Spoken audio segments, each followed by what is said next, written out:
ইমরান দেখ, এই যে টাকাগুলা দেখতেছস না, এই টাকাগুলা আমার অনেক কষ্টের জমানো টাকা। তিল তিল কইরা এই টাকাগুলো আমি কষ্ট করে জমাইছি। আমি অনেক স্বপ্ন দেখছি এই টাকা দিয়ে একটা বাড়ি করবো। আমি সেই বাড়ি না কইরা এই টাকাগুলো তোরে দিতে আসি। তুই কিন্তু ভাই আমার লগে উল্টাপাল্টা কিছু করিস না, বিশ্বাসটা রাখিস। তুই কিন্তু আমারে ঠিক মতো টাকাগুলা দিয়ে দিস। হ্যাঁ, তুই চিন্তা করস কে? তোর টাকা তো আমি তোরই দিমু, তোর টাকা আমি সময় মতন তোরে দিয়ে দিমু। তুই যে টাকাটা দিছিস না, এটা তো আমার কাছে আমানত হিসেবে থাকবে।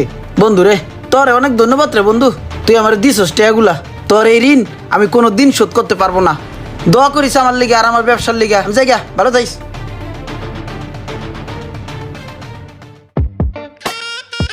আরে পরশ হুন, জীবনে কিছু করতে হইলে কইয়ের তেলটা কই বাঁচতে হয়। সারা জীবন ব্যবসা করবি, টাকা ইনকাম করতে পারবি না। সিস্টেম জানতে হয় পরশ। এই যে আমার দোকানটা দেওয়াস না, এই দোকানে কিন্তু একটা টাকাও আমার ইনভেস্ট নাই। সব টাকা মানুষের সিস্টেমে সিস্টেমে আইন না। আমি আরো পাঁচটা দোকান বানাইছি। টাকা রে টাকা রে, টাকা রে টাকা রে, টাকা টাকা টাকা টাকা রে। কিরে বন্ধু, ভালো আছোস? হ্যাঁ, ভালোই আছি। ব্যবসা বাণিজ্য তো মনে হয় ভালোই চলতেছে। দে আমার লাভের টাকাটা দে। ব্যবসা বাণিজ্য ভালো চলতেছে না খারাপ চলতেছে এটা তুই জানোস? খবর রাখস? ব্যবসা বাণিজ্য পুরো আমার লালবাতি চলতেছে, আর তুই লাভের টাকার কথা কইতে আইছিস? মানে ব্যবসা লাভ হলো না লস হলো এটা আগে খবর লবি না? তুই খাতা দেখ, তুই খাতা দেখ, তুই খাতা দেখ, তুই খাতা দেখ। ৬০০০ টাকা ধরা খাই বই রইছি। তোর খাতা দেখে তো আমার লাভ নাই। আমি তো তোর খাতা দেখতে আহি নাই। আমার তো টাকা নিছিস, টাকা অনুসারে আমার লাভের টাকা দিবি। আমার লাভের টাকা নিতে আইছে, আমার লাভের টাকা দে। ও, লাভেরটা ঠিকই বোঝো, লসেরটা বোঝো না কে? তোর কাছে কোন আমি টাকা আনছি কি কইয়া যে লাভ হলো তোর অর্ধেক দিমু, লস হলো অর্ধেক নিবি না? লাভেরটা বোঝো, লসেরটা বোঝো না। ৬০ ধরা ৩০ দিলে সমান সমান হইবে, ৩০ দে তারপরে লাভ হলো দিমু আনে। ভাই তোর কাছে মাপ চাই, তোর লাভ আমার লাগতো না, আমার ভুল হয়ে গেছে। তুই আমার আসল টাকা দে। ও তা তো গাছের গোড়া যে কইলা আর দিয়া দিলাম পকেটেতে বাইর করিয়া। এ বেটা, সবটা এই দোকানের ভিতরে ঢুইন না, তা বাইরে হইতে সময় লাগবে না?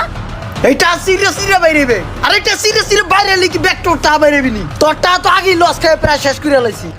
আর তোর যদি চার্জার মার্জার লাগে আমার টেনে নিস, নিয়ে আস্তে আস্তে টাটুও কমাইস। টাটুও চাইস না ভাই, টা দিমু দিয়া দিমু পরে, এখন না। ভাই তোর কাছে মাপ চাই, আমার চার্জার চোজার লাগবো না। তোর টাকাটা দিয়ে আমি ভুল করছি ভাই। তুই আমার টাকাটা যেমনে পারস ভাই দে, আমার অনেক উপকার হইব। আরে ভাই, তুই এমন আজ্জোর করলে আমার অনেক কষ্ট যায়। তোর কাছে কোন টাকা নিয়ে আমার লস হোক, তারপর অতি উপকার হয়েছে না। তোর টাকা আমি দিয়ে দিব ভাই, তুই আমার প্যারা দিস না। এই যে ধর ভাই ১০০০ টাকা তোরে দিলাম, এই ১০০০ টাকা তুই রাখ ভাই, এটা কারেন্ট বিলের টাকা। এই যে পাওনাদার আরেকজনের বই রয়েছে, ওরা দেয় নাই কে, ওরা সলিম বুঝ দিতেছি। কারেন্ট বিলের টাকাটা আমি তোরে দিয়ে দিলাম ১০০০ টাকা। খুশি থাক, তুই নিজে কারেন্ট থাক, আমার জ্বালাইস না ভাই। পাওনাদার দেখলে মাথা ঘুরায়। আর ২ দিন পরে আইস, তোর আর কটা বাড়াই দে মানে। ভাই আস্তে আস্তে সিরে কাটে নিয়ে আমার বাসা ভাই। তোর টাকা আমি একসাথে দিতে পারবো না ভাই, এমন কিস্তি দিন নিতে হইবে।